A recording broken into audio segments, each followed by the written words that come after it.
Well, good morning, everyone. Welcome to Wednesday in the Word. This morning, I'm coming to you from the home of my sister-in-law and my brother-in-law here in Virginia Beach.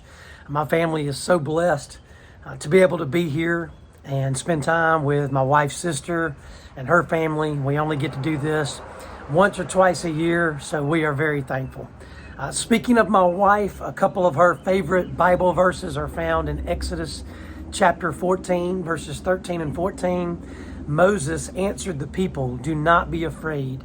Stand firm, and you will see the deliverance that the Lord will bring to you today. The Egyptians you see today will never see you again. The Lord will fight for you. You need only to be still." I love these verses and these reminders as well. King David also cried out to God in this same tone.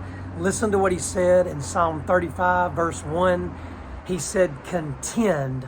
I love that word. "Contend, Lord, with those who contend with me. Fight against those who fight against me." He goes on to say in Psalm 35, verse 23, "Awake and rise to my defense. Contend for me, my God and my Lord." You know, Merriam-Webster defines contend as striving against in rivalry or against difficulty.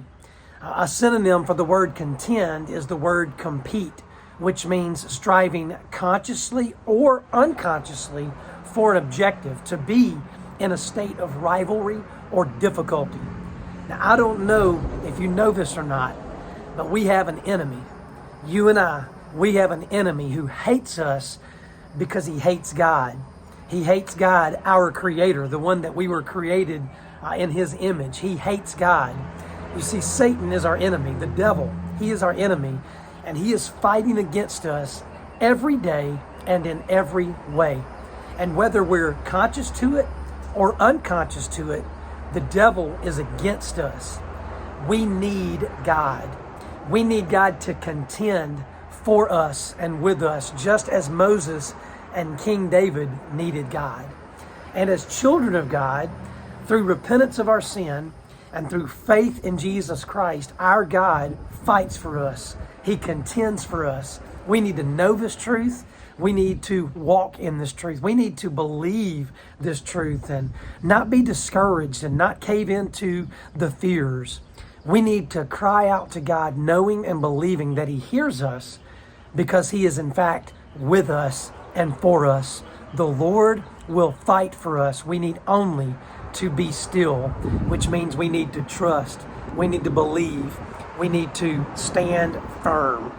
I don't know about you, but I needed to hear this. I needed to know this truth today because I do have an enemy who hates me. I have an enemy who is against me, and he is strong, yes, but I have a God who loves me. I have a God who is almighty, who is stronger, who is the strongest, and He is for me, and He is always with me. So I don't need to be discouraged, and I don't need to be fearful. I hope that you have a great rest of your day. I hope you have a great rest of your week.